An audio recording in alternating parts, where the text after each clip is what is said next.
पंजिम नावाच्या शहरात डॉक्टर विजय नावाचा एक मानसोपचार तज्ज्ञ आपल्या कुटुंबासोबत एका भाड्याच्या घरात राहतो. विजय शहरात प्रॅक्टिस करतो आणि एका गव्हर्नमेंट हॉस्पिटलमध्ये देखील दर शुक्रवार शनिवार व्हिजिट देत असतो. विजयला गव्हर्नमेंट हॉस्पिटलमध्ये कायमस्वरूपी नोकरी हवी असते. ती नोकरी मिळाल्याने विजयला हॉस्पिटल कॅम्पसमध्ये राहायला एक घर मिळेल, शिवाय इतर गव्हर्नमेंट फॅसिलिटीज पण मिळतील. विजय बऱ्याचदा अप्लाय करत असतो, पण त्याच्या प्रॅक्टिसचे इयर्स आणि एक्सपिरियन्स जॉबच्या एलिजिबिलिटी क्रायटेरियामध्ये बसत नसतात. विजयला आपल्या प्रॅक्टिसमध्ये बऱ्याचदा अनेक विचित्र सायकोलॉजिकल केसेस हाताळाव्या लागतात. कोणी त्याच्याकडे डिप्रेशनचा प्रॉब्लेम घेऊन येतो, कोणाला सुसायडल विचार का येतात असा प्रश्न पडतो. अशा बऱ्याच प्रकारच्या केसेस विजय हाताळत असतो. एके दिवशी गव्हर्नमेंट हॉस्पिटलला आलेला असताना विजयला नोटीस बोर्डवर हॉस्पिटलच्या जॉबची एक जाहिरात दिसते. त्यात त्याला कळतं की सायकियाट्रिस्टला जॉब हवा असल्यास एक्सपिरियन्समध्ये ॲटलिस्ट 200 काउन्सिलिंग सेशन्स असणं अनिवार्य आहे. विजयला आनंद होतो, कारण त्याचे आत्तापर्यंत 199 सेशन्स झालेले असतात. एक सेशन झाला की विजयची गव्हर्नमेंट हॉस्पिटलची नोकरी पक्की. विजयला ही नोकरी गरजेची आहे, कारण त्याच्यासोबत एकदा एक भयंकर प्रकार घडलेला. विजय आपली प्रायव्हेट प्रॅक्टिस करत असताना त्याच्याजवळ नोशाना नावाची एक मुलगी येते आणि ती सांगते की तिला क्लॉस्ट्रोफोबियाचा त्रास होतो. तिला आपण ह्या संसारात अडकून आहोत आणि चारही बाजूने बंद आहोत असं वाटतं. विजय तिला योग्य औषधं देतो, पण त्याचा काही उपयोग होत नाही. मुलगी अगदी शेवटच्या स्टेजला त्याच्याजवळ आलेली असते. पुढे केस इतकी हाताबाहेर जाते की ती मुलगी विजयच्या समोर सेशनच्या दरम्यानच स्वतःचं आयुष्य संपवते. पुढे विजयला या गोष्टीचा खूप त्रास होतो. त्याच्याकडे लोक येणं कमी होतं, प्रॅक्टिस व्यवस्थित चालत नाही. परिणामी विजयला आपलं शहर सोडावं लागतं. विजय खूप रिसर्च करून पंजिमला येतो आणि शून्यापासून आपलं करिअर सुरू करतो. त्याला कळतं की पंजिमच्या गव्हर्नमेंट हॉस्पिटलमध्ये जॉबसाठी तो अप्लाय करू शकतो, कारण त्यात विजयचे रेकॉर्ड कन्सिडर केले जाणार नव्हते आणि विजय नवीन असल्यामुळे कोणाला त्याच्याबद्दल जास्त माहिती नव्हती. विजयला आता कन्सल्टन्सी सेशनसाठी फक्त एकाच पेशंटची गरज होती. विजय प्रॅक्टिस करताना रोज वाट बघायचा की आता कोणी कन्सल्टन्सी पेशंट येईल, पण असं होत नव्हतं. एक महिना जातो. या महिन्याभरात एक पण कन्सल्टन्सीचा पेशंट त्याच्याकडे आलेला नव्हता. जॉब ॲप्लिकेशनच्या फायनल डेटला एक आठवडा राहिलेला.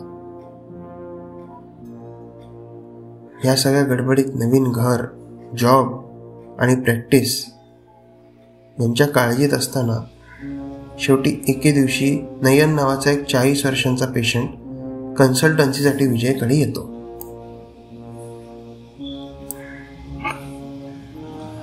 हॅलो, काय नाव आपलं आणि काय होतं तुम्हाला? विजय त्या नवीन पेशंटला विचारतो. हॅलो डॉक्टर, माझं नाव नयन. हॅलो नयन, बोला.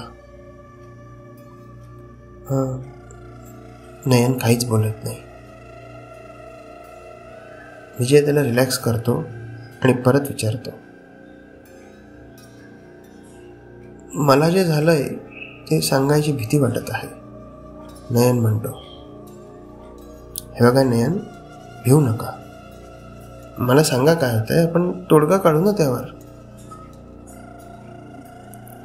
हो डॉक्टर, पण तुम्हाला ऐकून जरा विचित्र वाटेल आणि तुम्ही कसे रिॲक्ट व्हाल या विचाराने जरा मला सांगायला संकोच वाटत आहे. हे बघा, तुम्ही काळजी नका करू. मला स्पष्ट सांगा काय होतंय. मी इथे त्यासाठीच आहे ना. तुम्ही सांगा. बरं ऐका डॉक्टर. नयन एक खूप मोठा पॉज घेतो.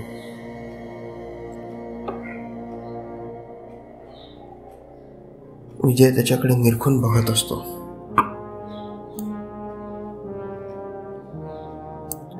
डॉक्टर, मला मी मेलोय असं वाटतंय. मी जिवंत नाही असं वाटतंय. नयन बोलता बोलता थांबतो. विजय एक लांब श्वास घेतो आणि विचारतो,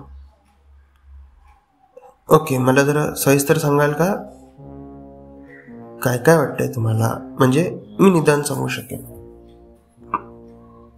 हो डॉक्टर, मला असं वाटतंय की माझ्या शरीरात आत्मा नाहीये, रक्त नाहीये, शरीरातला कुठलाच अवयव काम नाही करत, मेंदूत नवीन विचार येत नाहीयेत. मला तर हेही कळत नाही की माझं मन कुठे आहे. ओके, मी सगळं लिहून घेतलंय. तुम्ही मला एकदा एक सांगा की तुमच्या घरात कोण कोण असतं. नयन थोडा थांबतो आणि म्हणतो, मी आणि पत्नी आणि आमचा मुलगा एवढेच आहोत. आई वडील? विजय विचारतो. आई वडील दुसऱ्या गावाला आहेत. अच्छा. बरं, एक आता मला सांगा, हे असं तुम्हाला कधीपासून होत आहे? विजय विचारतो. डॉक्टर, 1 आठवडा झाला असंच होत आहे. मी जी लक्षणं सांगितली ती सगळी. अच्छा, आणि मला सांगा, आठवड्याभरापूर्वी म्हणजे 7 तारखेच्या आधी 6 तारखेला तुम्ही कुठे होता आणि त्या दिवशी काही झालेलं का? हो डॉक्टर, 6 तारखेला मी जॉबवरून घरी येत होतो. घरी जाण्यासाठी उजव्या बाजूचा जो रस्ता आहे तिथून आत यायला वळावं लागतं. तर मी वळलो असताना एका ट्रकने मला जोरदार धडक दिली आणि मी बेशुद्ध झालो. पुढे जेव्हा मी काही तासानंतर डोळे उघडले तेव्हा घरीच होतो. आता विजयच्या सगळी केस लक्षात आलेली. तो म्हणतो, हे बघा, माझ्या लक्षात आलंय तुम्हाला काय झालंय ते. काळजी नका करू. मी अपघाताविषयी जास्त बोलणार नाहीये. फक्त तुम्हाला काय झालंय ते सांगतो. आणि मोस्ट इम्पॉर्टंट, अजिबात घाबरायची गरज नाहीये. तुम्हाला कोटार्ड सिंड्रोम झालेला आहे. कोटार्ड सिंड्रोम, COTARDS सिंड्रोम. तुमचा अपघात झालेला ना, त्याच्यामुळे तुमच्या मनात एक विश्वास बसलेला आहे की तुम्ही मेलेले आहात. फार क्वचित होतं, रेअर केसेस असतात. काळजी करू नका. मी या गोळ्या लिहून देतो. हा 1 आठवड्याचा कोर्स आहे. या गोळ्या घ्या. हा कोर्स संपला की मला भेटायला या, तुम्हाला बरं वाटेल. नयनला हे ऐकून आनंद होतो. तो विजयचे आभार मानतो आणि तिथून निघून जातो. विजयने आपल्या 200 कन्सल्टन्सीज पूर्ण केलेल्या असतात. तो लगेच दुसऱ्या दिवशी जॉबसाठी अप्लाय करतो. विजय खूप आनंदात असतो. काही दिवसांनी त्याला गव्हर्नमेंट हॉस्पिटलमधून फोन येतो की त्याला जॉब मिळाला आहे आणि 7 तारखेपासून जॉईन करायचं आहे. विजयला भरपूर आनंद होतो. उत्साह, सेलिब्रेशन. गव्हर्नमेंट हॉस्पिटल, विजयच्या जॉबचा पहिला दिवस. विजय काम करत असताना अचानक त्याला नयनची आठवण येते. त्याने नयनला औषधांचा कोर्स पूर्ण करून भेटायला यायला सांगितलेलं. विजय नयनच्या घरी फोन लावतो. नयनची बायको फोन उचलते. हॅलो,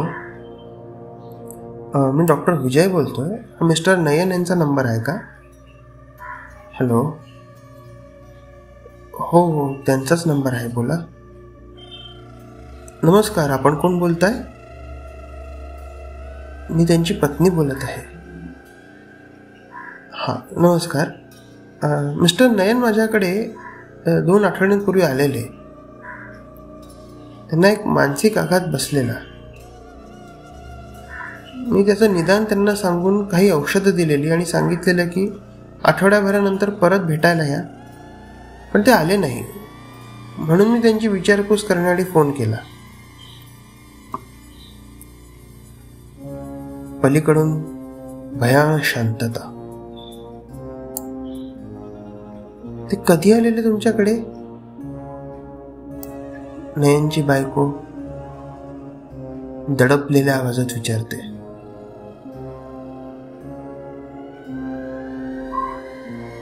1 मिनिट सांगतो. 14 जानेवारीला आलेले. नयनची बायको ऐकून रडायला लागते. विजयला काही कळत नाही की ती का रडते. हो डॉक्टर, तुम्ही काय बोलत आहात? कसं शक्य आहे? माझे पती नयन 7 जानेवारीला घरी येत असताना एका ट्रकने त्यांना उडवलं आणि ते ऑन द स्पॉट गेले. फोन करताना जरा विचार तरी करायचा. विजयाच्या हातून हे शब्द ऐकून रिसिव्हर खाली पडतो, कारण नयन त्याच्या समोर हसरा चेहरा फ्रीज ठेवून उभा असतो.